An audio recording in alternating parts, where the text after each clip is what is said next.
नमस्कार दोस्तों, Ardor edutech के यूट्यूब चैनल पर आपका स्वागत है। बात करते हैं असिस्टेंट प्रोफेसर की जो भर्तियां निकली हुई है उसके ऊपर।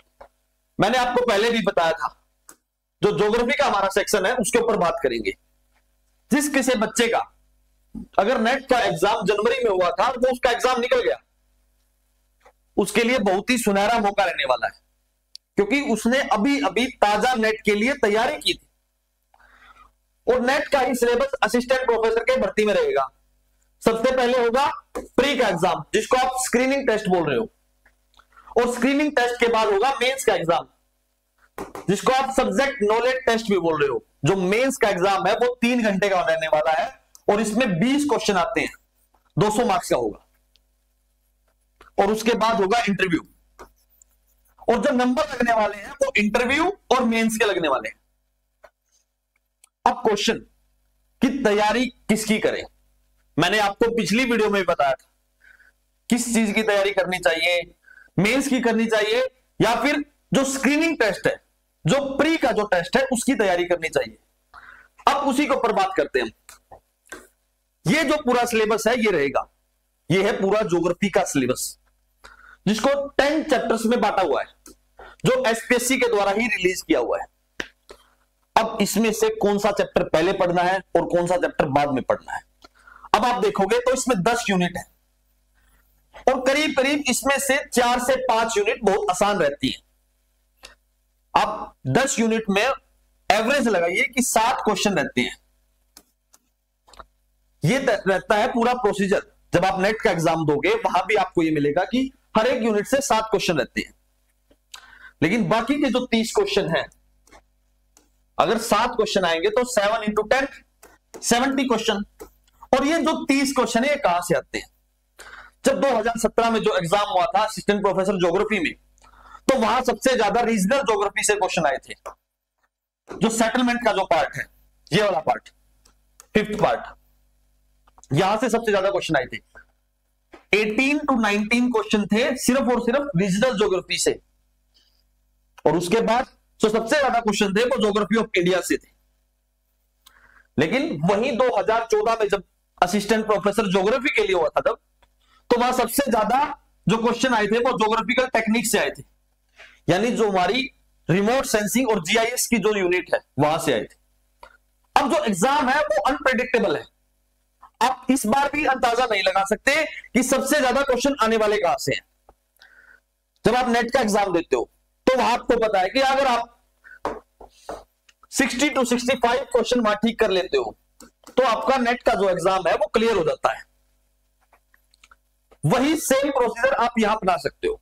अगर आपके 60 to 65 क्वेश्चन आते हैं तो जो मेंस का गोल है आपका, वो आपका आने वाला है। लेकिन 60 to 65 नंबर आए कैसे? अब इसके लिए क्या तैयारी करें कि हमारा जो मेंस का गोल है वो आए। जब मेंस की बारी आएगी तो मेंस के लिए भी आपको गाइड करेंगे कि कहां से आपको तैयारी करनी चाहिए। अगर आप 2000 क्वेश्चन तैयार करते हो ज्योग्राफी के स्क्रीनिंग टेस्ट में, तो आपका जो एग्जाम है वो क्लियर हो सकता है। उसके लिए एक तरीका हमने निकाला है। जैसे जो जियोपोलिटिक्स का पार्ट है वहां से आप 150 क्वेश्चन तैयार कीजिए, क्लाइमेटोलॉजी से भी 150 तैयार कीजिए, 150। उसके बाद ओशियनोग्राफी से आप 100 क्वेश्चन तैयार कीजिए। अगला है ज्योग्राफी ऑफ एनवायरनमेंट, जिसमें सोयल का पार्ट भी आता है, वहां से भी आप 100 क्वेश्चन तैयार कर सकते हो, यानी 300 और 200 500। अगर आप इन 4 यूनिट से 500 क्वेश्चन तैयार करते हो जो स्क्रीनिंग में आते हैं, ऑब्जेक्टिव टाइप जिसको बोलते हो, तो यहां से जो आपके 30 या 35 नंबर आने हैं वो कंफर्म पक्के हो जाते हैं। क्योंकल सबसे आसान अगर टॉपिक ज्योग्राफी के अंदर है तो वो यही 4 चैप्टर है, और उसके बाद जो आसान है वो ज्योग्राफी ऑफ इंडिया। अब ज्योग्राफी ऑफ इंडिया में भी क्या पढ़ना चाहिए वो आपको मैं जैसे जैसे क्लास आगे बढ़ेगी वो सारी चीजें बताऊंगा। ज्योग्राफी से आप, ज्योग्राफी ऑफ इंडिया के से आप 200 क्वेश्चन अगर आप तैयार करते हो तो लगभग लगभग जो 10th यूनिट है ज्योग्राफी ऑफ इंडिया वो आपकी पक्की हो सकती है। अब रही बात इन सब की,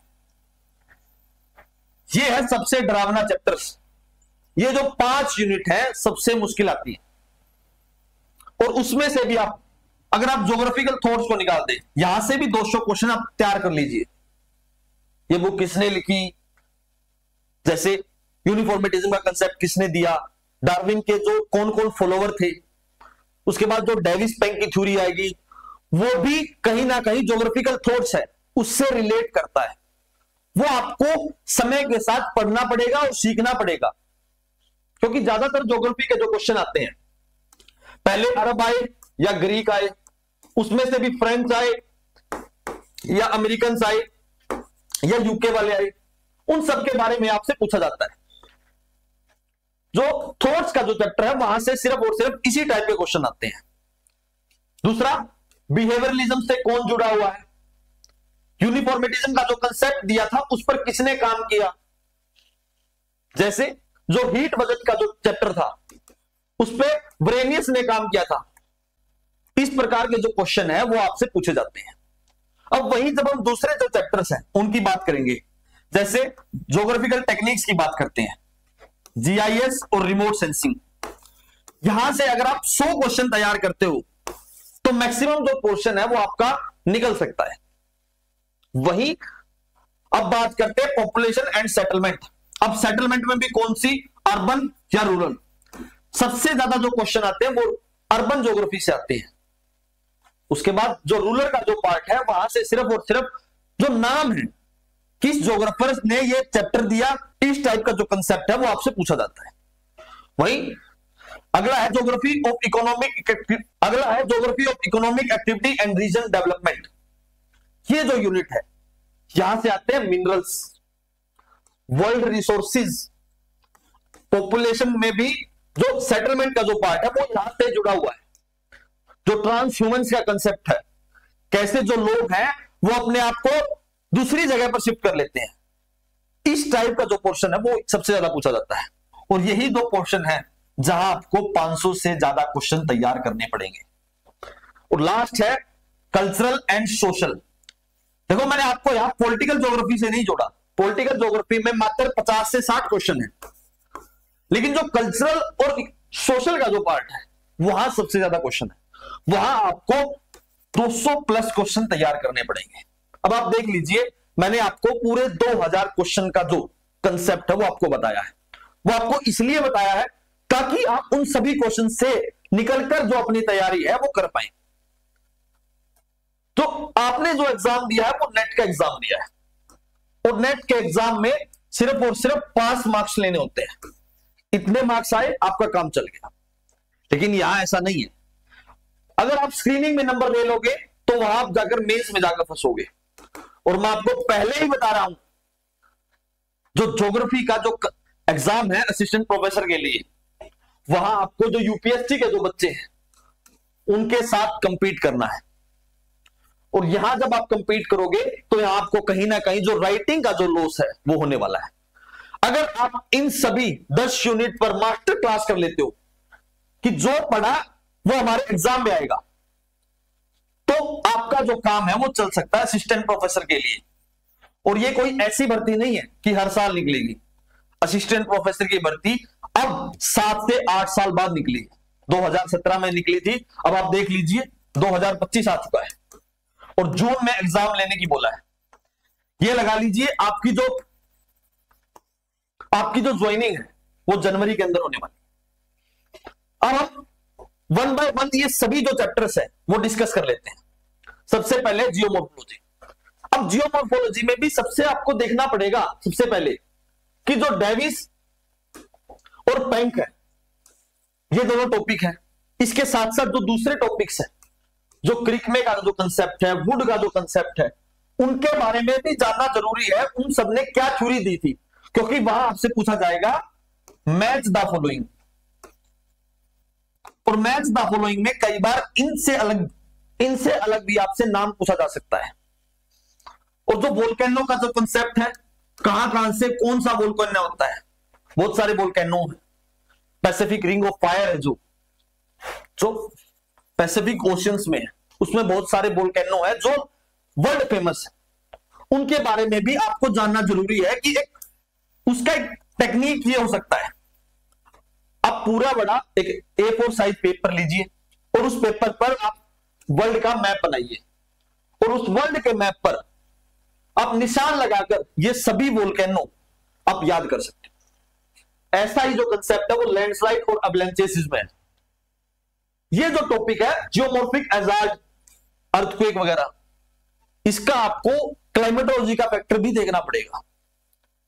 मैं आपको इसलिए बता रहा हूं क्योंकि अगर आप असिस्टेंट प्रोफेसर का एग्जाम दे रहे हो तो यहां आपकी सिर्फ और सिर्फ नॉलेज टेस्ट नहीं है, एप्लीकेशन पार्ट भी आपका जाना जाएगा।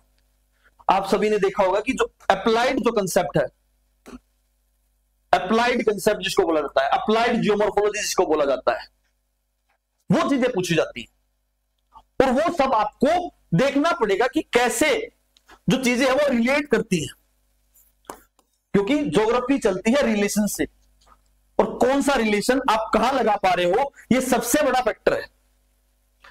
उसके बाद जो मेन कंसेप्ट है वो आपको क्लाइमेटोलॉजी में मिलेगा।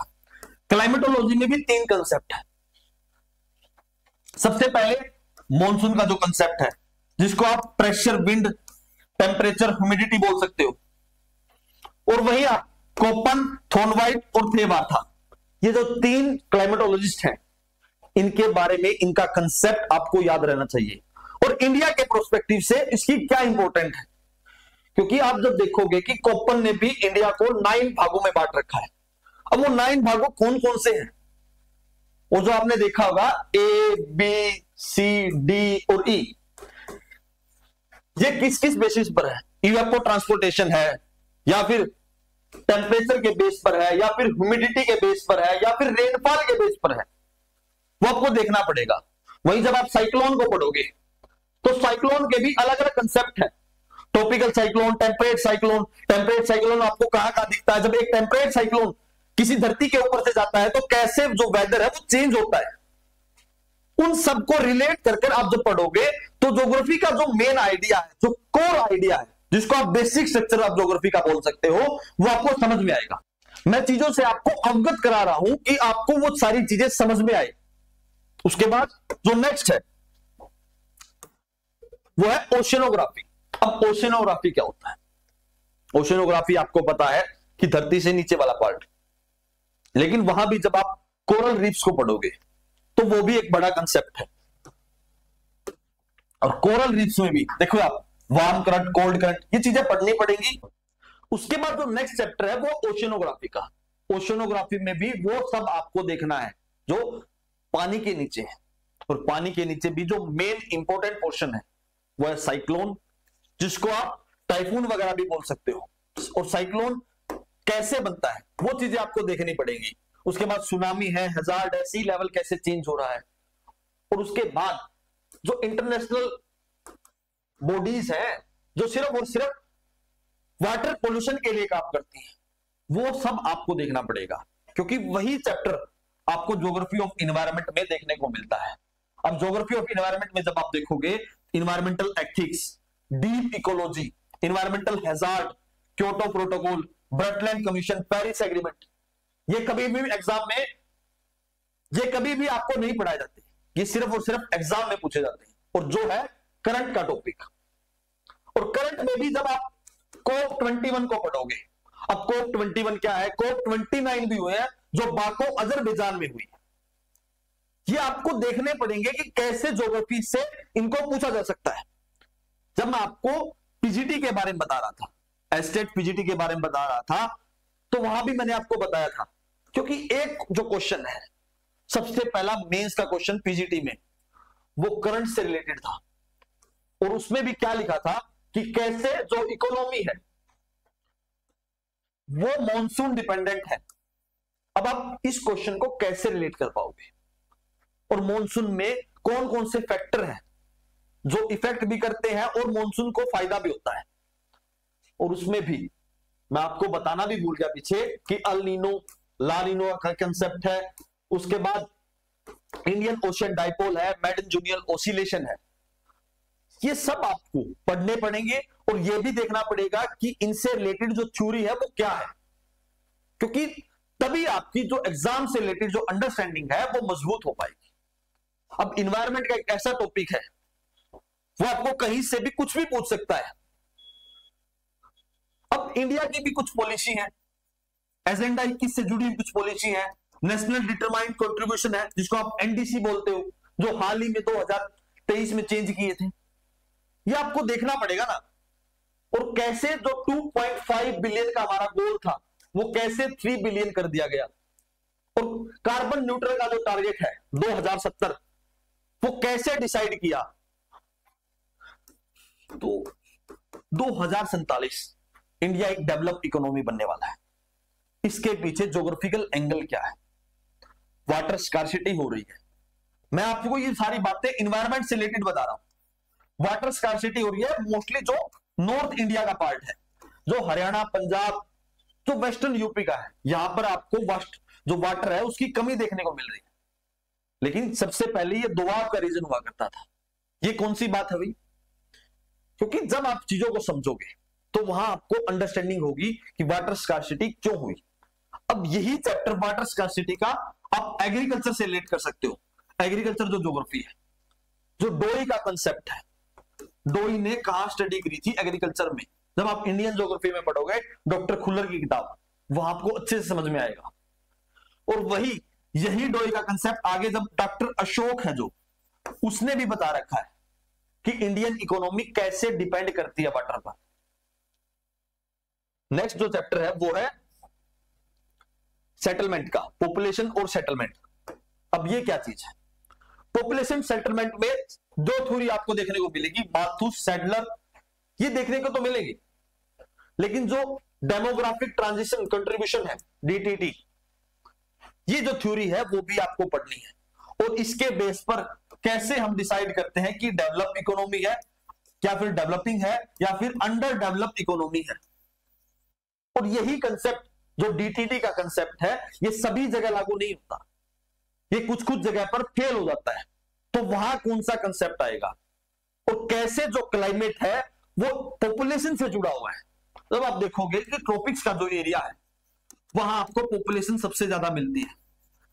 इसका रीजन भाई, ट्रॉपिक्स और पॉपुलेशन का क्या कंसेप्ट है? वहीं जो कोल्ड एरिया है, एंटार्क्टिका का जो एरिया है, वहां आपको पॉपुलेशन बहुत कम देखने को मिलती है।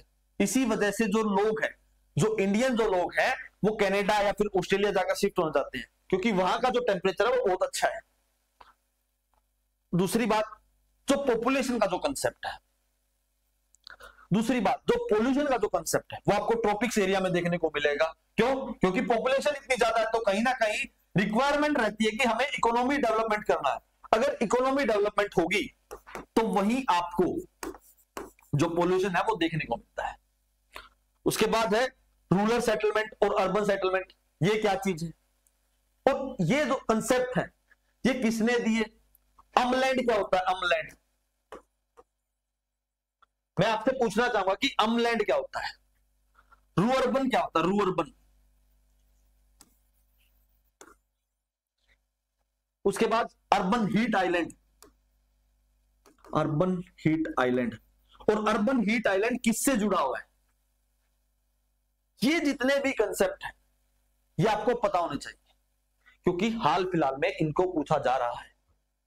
जब आप यूपी का असिस्टेंट प्रोफेसर का एग्जाम देखोगे, हमने सारी चीजें आपको देखकर ही एनालाइज किया कि कहां ज्यादा जोर देना है और कहां कम जोर देना है। वही आप देखोगे कि सेंट्रल प्लेस थ्योरी है, और इससे रिलेटेड जो मॉडल है क्रिस्टोलर का और लोस का, ये कैसे रिलेट करोगे? अगर आपसे क्रिस्टोलर का कंसेप्ट पूछा गया है तो उसमें लोस का कंसेप्ट कैसे यूज होगा? क्योंकि यही कंसेप्ट अगर आप अब पढ़ोगे तो उसके बाद जब मेंस लिखोगे तो वहां आपको बहुत आसानी होगी, क्योंकि वहां आपसे यह नहीं पूछा जाता कि क्रिस्टोलर ने क्या कहा। वहां आपसे यह पूछा जाएगा कि जो क्रिस्टोलर का कंसेप्ट है वो लोस के कंसेप्ट से कैसे अलग दिखता है। वहां आपको दोनों थ्योरी एक्सप्लेन करनी पड़ेगी।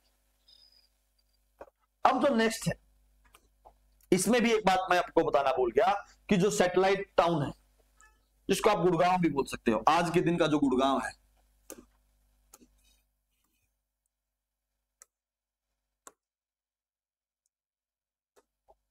आज के दिन का जो गुड़गांव है वो भी एक सैटेलाइट सिटी की तरह काम करता है। और सैटेलाइट सिटी और एज सिटी में क्या डिफरेंस है? ये आपको देखना पड़ेगा, क्योंकि तभी आपको इन सभी चीजों के बारे में जानकारी होगी। उसके बाद नेक्स्ट जो चैप्टर है, उसके बाद जो यूनिट नंबर 7 है, वो यूनिट नंबर 7 में सबसे पहला जो कंसेप्ट है वो है इकोनॉमिक ज्योग्राफी, जिसमें आप मिनरल और रिसोर्सेज का पोर्शन देखोगे। और मैंने आपको इसलिए यह बताया था कि इकोनॉमिक और सोशल दोनों अलग पोर्शन क्यों है। अब आप देखिए कि इकोनॉमिक पोर्शन में इतने सारे कंसेप्ट हैं, एग्रीकल्चर ज्योग्राफी है, इंडस्ट्रियल ज्योग्राफी है, geography of transport and trade है, और रीजनल डेवलपमेंट है। 4 कंसेप्ट सिर्फ और सिर्फ सेटलमेंट वाले पोर्शन से है, जिसमें इकोनॉमिक का पोर्शन है। और इसमें भी जैसे एडवर्ड टाफे की थ्योरी है, उसने कहां स्टडी किया था, मैंने आपको पहले भी बताया था, उसने जो अफ्रीका का जो पोर्शन है वहां स्टडी किया था। और जो मोड ऑफ ट्रांसपोर्ट है एडवर्ड टाफे ने, वो कितने प्रकार का है, इस प्रकार से क्वेश्चन पूछे जाते हैं। क्योंकि अगर आप उन चीजों को अच्छे से आज पढ़ोगे तो ही आपको चीजें समझ में आएंगी। अब मैं आपको बताता हूं, जब यहां मैं बताऊं तो इंडस्ट्रियल पोर्शन में जो वेबर का कंसेप्ट है, मूवर का कंसेप्ट है, अगस्त लॉश का कंसेप्ट है, प्राइड का कंसेप्ट है, स्मिथ का कंसेप्ट है। अब देखिए इतने सारे कंसेप्ट एक ही जगह को पूछना, वो यहां से क्वेश्चन जरूर बनाएगा। वही वर्ल्ड इंडस्ट्रियल रीजन, कौन सा रीजन किसके लिए फेमस है, और इसी के साथ जो मिनरल का पोर्शन है, कौन सा मिनरल कहां के लिए प्रसिद्ध है, जो चिली का जो एरिया है वो किसके लिए फेमस है, फर्टिलाइजर के लिए फेमस है, और वहां की जो सिटी है वो किसके लिए फेमस रहती है। ये आपको सारी की सारी बातें आपको समझनी पड़ेगी। तो बार बार मैं आपको एक कंसेप्ट भी दिखा रहा था कि देखिए डोरी का कंसेप्ट, क्योंकि एग्जाम में पिछले कुछ समय से लगातार पूछा जा रहा है। वही जो geography of transport and trade है, मैंने वो भी बताया आपको। देन लास्ट है रीजनल डेवलपमेंट। अब देखिए रूरल डेवलपमेंट, रूरल ज्योग्राफी और रीजनल डेवलपमेंट में क्या डिफरेंस है। रूरल एरिया गांव का एरिया, और रीजनल का है वो पूरा रीजन। उसमें आप इंडिया भी एक प्रकार से रीजन के तौर पर काम कर सकता है। और वहीं जब हरियाणा की हम बात करते हैं तो एक कल्ला हरियाणा भी, अकेला हरियाणा भी रीजन के तौर पर काम करता है। अब जो नेक्स्ट है, उसके बाद जो अगली यूनिट है उसके बारे में बात करते हैं। अगली जो यूनिट है वो है कल्चरल, सोशल एंड पॉलिटिकल। अब आप देखिए यहां भी कल्चरल में क्या क्या चीजें अलग दे रखी हैं और पॉलिटिकल में क्या क्या चीजें अलग दे रखी हैं। पॉलिटिकल में क्या डिफरेंस है, कल्चरल में क्या डिफरेंस है। और इसी के साथ साथ जो सार्क, एशियन, ओपेक है, ओपेक प्लस है, WTO है, यूएन है, UNFCC है, ये चीजें ये है करंट ओरिएंटेड। और जो रशिया यूक्रेन का वॉर चल रहा है वहां उसमें ज्योग्राफिकल फैक्टर क्या है, रशिया क्यों चाहता है यूक्रेन के ऊपर कब्जा करना, और रशिया क्यों चाहता है ब्लैक सी पे कब्जा करना। रशिया की जो थिंकिंग है वो यूरोप की तरफ बढ़ने की इसलिए है क्योंकि सर्दी के दिन उसका जो ऊपर का जो पोर्शन है जहां उसके पोर्ट चलते हैं वो सारे फ्रीज हो जाते हैं, जिसकी वजह से उसको ट्रेड करने में बहुत तकलीफ होती है। इसलिए चाहता है कि वो ज्यादा से ज्यादा एरिया जो यूक्रेन का है वो अपने अंडर ले ले, और जो ब्लैक सी है वो हमारे अंडर आ जाए। इसलिए रशिया यूक्रेन का जो वॉर है वो चला हुआ है। वहीं जब आप इजराइल और गाजा का वॉर चल रहे थे उसमें भी जो ज्योग्राफिकल फैक्टर है वो मेडिटेरियन सी है, रेड सी है, जो स्वेज कैनाल है वो क्यों निकाली, उसके पीछे भी यही कारण है, ताकि जो ट्रेड है वो आसानी से हो पाए। ये सभी कारण हैं जो ज्योग्राफिकल तौर पर काम करते हैं। अब आप देखा होगा कि जो सऊदी अरब का एरिया है वो इतना इंपॉर्टेंट क्यों है, क्योंकि वहां ऑयल भंडार है, इतना ज्यादा ऑयल है कि पूरे वर्ल्ड में कहीं नहीं। वही जो यूएस है वो अपनी हेजोमनी दिखा रहा है, तो डोनाल्ड ट्रंप आए हैं। ये सब बातें आपको लिखनी भी पड़ सकती हैं और आपसे पूछी भी जा सकती हैं। अगर आप ज्योग्राफी को करंट ओरिएंटेड पढ़ोगे तो आपको जो चीजें हैं वो बहुत अच्छे से समझ में आने वाली है। नेक्स्ट जो है उसके बाद ज्योग्राफिकल थॉट्स। ज्योग्राफिकल थॉट्स मैंने आपको पहले बताया था। सबसे पहले ग्रीक, रोमन, अरब, चाइनीज और इंडियन स्कॉलर्स, इन सब के बारे में आपसे पूछा जाने वाला है। आप ये लगाइए, एक क्वेश्चन, 2 क्वेश्चन, 3 और 4 क्वेश्चन सिर्फ और सिर्फ इस पोर्शन से आने वाले हैं। वही व्रेनियस का क्या काम है, कांत का क्या काम है, हम्बोल्ट, रिटर, ये जो 4 ज्योग्राफर हैं ये सबसे इंपॉर्टेंट रहने वाले हैं। सिर्फ और सिर्फ कुल 200 क्वेश्चन है इस पोर्शन से। अगर आप यहां से सिर्फ और सिर्फ ये 200 क्वेश्चन अगर आप पढ़ लेते हो, इनकी बैकग्राउंड हिस्ट्री जान लेते हो, तो यहां से जो क्वेश्चन आएगा वो आपका गलत कभी नहीं होगा। और ये एकमात्र ऐसा कंसेप्ट है जहां आपको याद कर लिया, रट्टा मार लिया, उसके बाद पढ़ने की जरूरत नहीं है, कहीं कोई अंडरस्टैंडिंग नहीं है। सिर्फ इन चीजों को छोड़कर जो बिहेवियरलिज्म है, नेचुरलिज्म है, ह्यूमनिटिज्म है और जो रेडिकलिज्म है, ये जो कंसेप्ट है, जो नॉर्मल से कंसेप्ट रहते हैं, वो आपसे पूछे जाने वाले हैं। वहीं एक मेंटल मैप का कंसेप्ट है जो बिहेवियरलिज्म का ही पार्ट है, उसमें क्या डिफरेंस है। एक लास्ट पोस्ट मॉडर्निज्म और प्री मॉडर्निज्म में क्या फर्क है, क्योंकि जो मॉडर्निज्म का कंसेप्ट है वो हिस्ट्री से जुड़ा हुआ है और एक हिस्ट्री में पैराडाइम शिफ्ट हुए हैं, कैसे जो ज्योग्राफी है वो चेंज हुई है, फिजिकल से बीच में और ह्यूमन ज्योग्राफी के बीच में कैसे लड़ाई चली, डुअलिज्म और डाइकोटोमी का जो कंसेप्ट है वो आपसे पूछा जाने वाला है। वहीं नेक्स्ट है जो वो टेक्निक वाला है, जीआईएस और रिमोट सेंसिंग। ये जो चैप्टर है वो एक बार आपने समझ लिया, उसके बाद आपको कई बार समझने की जरूरत नहीं है, एक बार समझ लिया बात खत्म। और यहां से क्वेश्चन आते हैं 5, सिर्फ और सिर्फ 5 क्वेश्चन। इसलिए मैं आपको कह रहा हूं कि अगर आप यहां से 5 से 100 क्वेश्चन अगर आप कर लेते हो, मैक्सिमम 100 क्वेश्चन, तो आपका एग्जाम निकलने वाला है यहां से।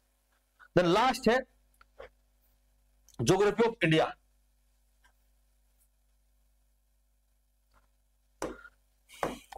पूरी की पूरी डॉक्टर खुल्लर की किताब यहां से आपको याद करनी पड़ेगी।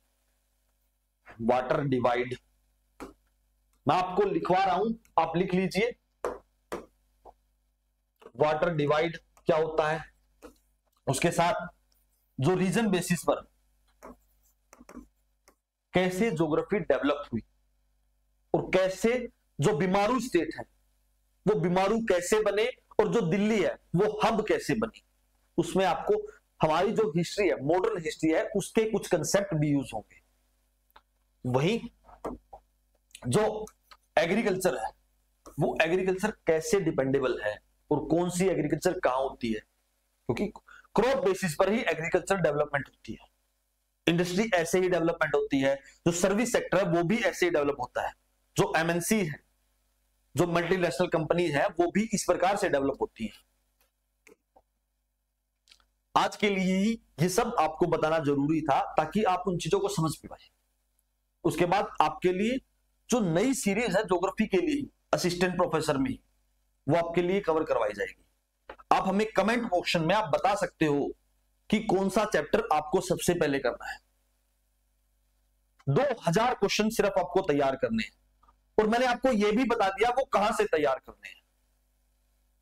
अगर आप ये चाहते हो कि आपको 2000 क्वेश्चन मिल जाए तो आप ज्यादा से ज्यादा इस वीडियो को शेयर कीजिए, लाइक कीजिए, ताकि हमें भी मोरल सपोर्ट मिले और आपके लिए काम कर पाए। आपका सिलेक्शन ही हमारी जिम्मेदारी है। That's all for today. Thank you very much and please subscribe to Ardor. धन्यवाद।